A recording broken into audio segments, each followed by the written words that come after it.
Asher and Pipeman on W4CY Radio.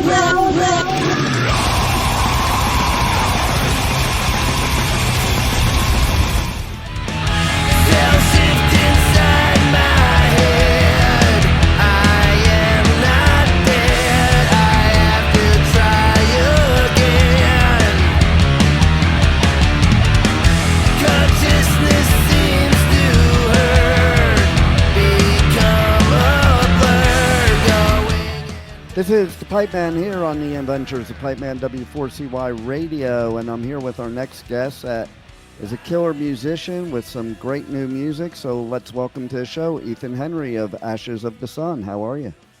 What's going on, man? Oh, man, I'm just totally freaking impressed when somebody can make amazing music and do every part. Well, I appreciate that, man. Yeah, I write so much stuff and I record so much stuff for my bands that I've been involved with over the years, and I'm just sick of sitting on this stuff. And I was like, man, I know it's. I do hardcore, I do metal, I do like some proggy metal stuff. I'm in a doom band, and I have this collection of songs that are like hard rock. And at least to my mind, it's hard rock. And I was like, you know what? I'm gonna record it, and I'm gonna send it, and see where it lands. There you go. And I think that's cool too, that you can play in multiple bands that are all basically different genres. They're within the same major genre, pretty much, but very different. So it's kind of like switching hats all the time. Yeah, I mean that's how my playlist is. I mean, I own a tattoo shop, and at work, some of my work lists, people are like, "What are you listening to?" I'm like, "Well, I mean, that's Prince, or oh, that's Dillinger Escape Plan, or that's Slayer." I mean, I have a crazy playlist, so it influences me sometimes, it inspires me, and doing the FREYA thing. It's hardcore kind of metal. I'm in this band called VOID EMEPROR doing that. It's like doom metal. I play bass in a funk band. It's a metal funk band. It's kind of like Frizzle Fry Primus. And I just kind of jump all over the place. See, I love that because there's so many people, especially nowadays out there, that they kind of plug in this formula and that's all they stick to. And to me, what you're doing is true musicianship because, listen, if you're a true musician, you're going to want to learn everything you can. Yeah, I'm inspired by so much. I mean, as an artist, it's kind of like when you're a tattoo artist, just doing one thing, anything. Like the production company that I have, Ingrid Torres Productions, that was kind of the concept. There was one of my friends we found a photo of his dad, and he was like standing next to some private like statue that nobody should go up to. And on the back it said, "Ignorant Tourist." And I was like, that's funny. I was like, we should call our production company that because, I make movies and stuff. I did a movie last year called Severance Mountain. It's a horror movie. I don't do horror movies, but I did it. I usually like action or sci-fi or weird stuff like that or comedy. So I wanted to be able to do whatever I wanted to. And in releasing this album, I did it through Ignorant Tourist Productions, which is growing right now. So it's the first time in a long time that I haven't been on a record label, so I don't have that support. I'm kind of going. I'm making it up as I go, but it's part of the whole thing. I'm totally supporting, local art, local film, indie film, local music, indie music. People that are just getting into it. Sky's the limit. We should all try. You know what I mean? And in this Ashes of the Sun. It is that for me. It's like, my friends are going to poke at me, man, because I'm doing like hardcore, and I'm doing this raw screaming heavy stuff. And I'm like, I got this like rock album. I'm like, you know what? I'm sending it. I think it's cool. I think it's kind of, it's like a really heavy hard rock grunge album that has a metal kind of influence kind of over top of it. You know what I mean? Yeah, totally. And you know what?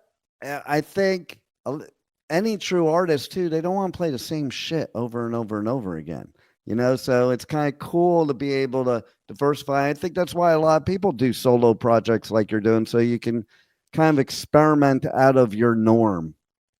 Yeah, some of those songs I wrote for past bands. I said, I in my mind, I was like, I'm gonna write this song, and then I was done. I'm like, I don't know, man. It sounds kind of like soft, or that's not too weak for what we're doing. And I actually had someone recently tell me, they said, "Oh, what are your band kind of sounds like Velvet Revolver." I'm like, Velvet Revolver. I'm like, I didn't even listen to those guys. I heard like one or two songs. I mean, I'm not knocking them or anything like that. I like the songs that I heard, but I don't listen to them. And it's funny that with no influence, you know what I mean? It kind of sounds like that. I've heard people say some, Alice in Chains. I listen to Alice in Chains. I love Alice in Chains. That makes sense. You know what I mean? Megadeth, that makes sense. Velvet Revolver or Stone Temple Pilots or some of that stuff, I'm kind of like, somehow I accidentally sing kind of people and play kind of like, I noticed my solos. I'm like, does that sound like a Slash solo? And I was kind of laughing at myself. I'm like, I had no idea. I thought I was playing like Kirk Hammett or something, old Kirk Hammett. But it's funny where those things fall, at the end of it all, and how people perceive it, and that what I'm doing. So this album, I had no expectations other than I'm sick of recording music and doing nothing with it. I'm sick of having this pile of songs, and I'm like, nobody's ever going to hear them. At least if I release an album, I'll sing it all the same. I'm not going to scream on it because I want this to be different than what I normally do. So I sang it. And, I said, I'm not going to try to play some really crazy solo. I'm not going to put crazy breakdowns. I just, one of my friends would say, oh, it's half baked. I'm like, or it's like pop metal. I'm like, it's kind of straight and to the point. It's easy listening for the, those people that don't want all the crazy or all the heavy vocals. This is something that like someone who might listen to like Guns N' Roses or someone that might listen to Adventures Sevenfold, they might actually say, oh, this is actually pretty cool. Or Five Finger Death Punch. It doesn't sound like them necessarily, but it's not a stretch if you decide to pop it in your playlist. You know what I mean? Oh, no doubt. And it's funny because people generally want you to stick to what they know, but sometimes it's cool to just do something totally different. And then perception's everything. So now you gain all these other people that like what you're doing now. They may like the other stuff too. So, it's just expanding your horizons, so to speak.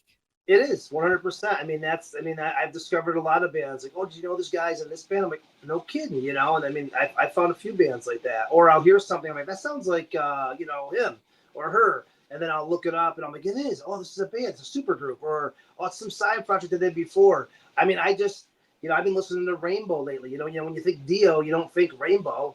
But lately I've been in a 1970s metal kick. About 2 weeks before Ozzy had passed, I just was at work and I'm just sick of listening to the same old shit. And I was like, I'm playing, I looked up 70s metal. I hit on random. And Rainbow kept popping up. I'm like, man, this is Dio. You know what I mean? This is right. And Richie Blackmore was badass. Yeah, dude. I'm just like, that's like a band. And diehards will know, but the general public, they don't know. They barely know Dio. You know what I mean? So it's like little things like that where you find these bands that just are so cool, kick ass that you just don't get the shine. And yeah, so to me, Ashes of the Sun is like, it's my kind of, it's in the shadows. It's this thing I did. I didn't look for a label. I didn't ask anybody. I just kind of putting it out there, doing some promotions myself, doing stuff like this, and just seeing where it lands, man.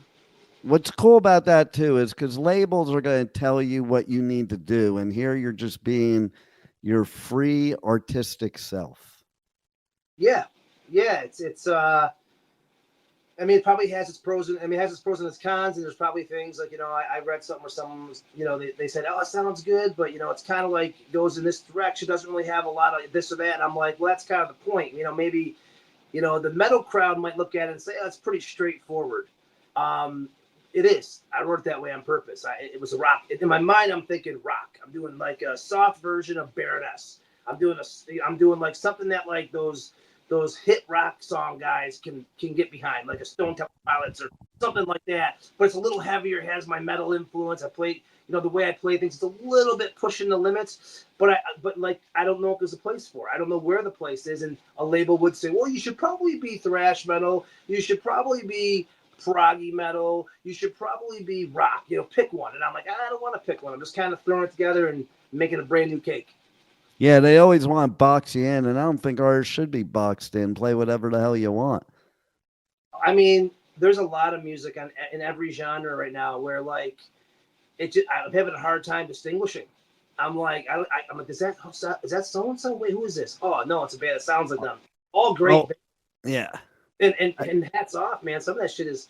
Some of the metal bands that are coming out are really complicated, really talented guys. But I've heard that iteration before. You know what I mean? And maybe it's the same thing for what I'm doing now. But that's one of the reasons I liked doing stuff with FREYA, because I felt like we sounded like the stuff we were doing, but we didn't fall into the classic hardcore box, and we were just kind of playing heavy hardcore rock. You know what I mean?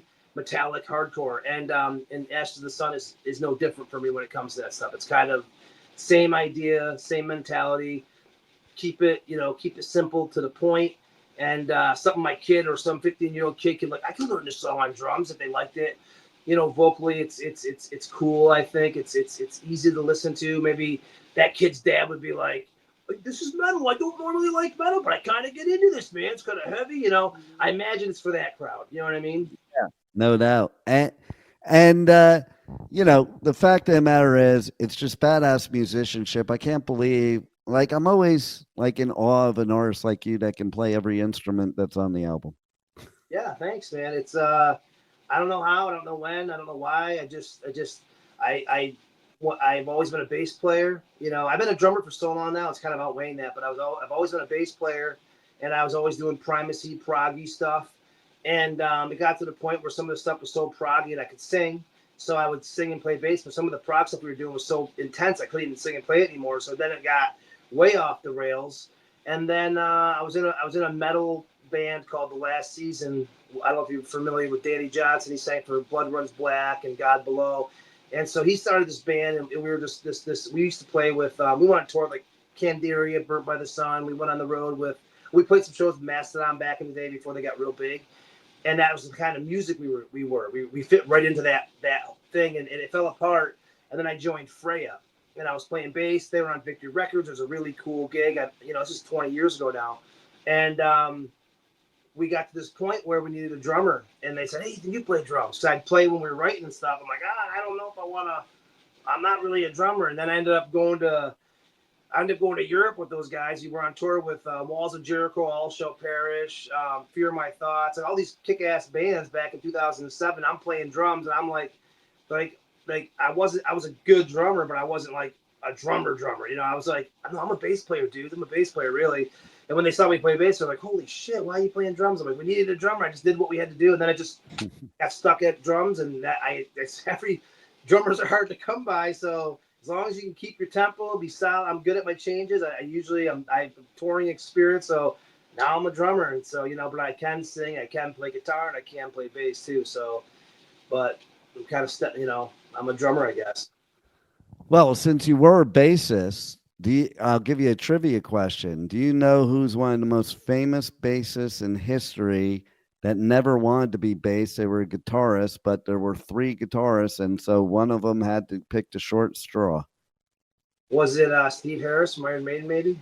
No, but that would be a good guess because he's a badass bassist, and he sounds like he's playing guitar when he plays bass. Think of it, but I think he composes most of the stuff for Iron Maiden at one point anyway, but... No, I think I know this answer, but who is it?